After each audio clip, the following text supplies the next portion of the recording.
Občinski svet občine Slovenska Bistrica se je v sredo 23. junija sešel na 15. redni seji. Svetniki so potrdili odloka o delovanju tržnice in javnih površin v občini Slovenska Bistrica.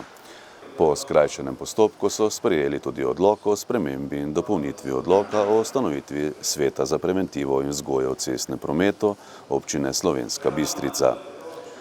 Občinski svet je v nadaljevanju seje potrdil dokument identifikacije investicijskega projekta za nadzidavo in prizidavo Slovenje Bistriške enote doma dr. Jožeta Potrča Poljčane.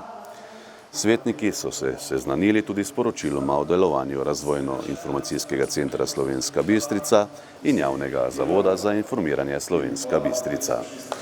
Poleg tega je občinski svet sprejel sklep, da se vstopnina za mestno kopališče v letošnji kopalni sezoni za vse občane Slovenske Bistrice prepolovi, razliko pa bo pokrila občina.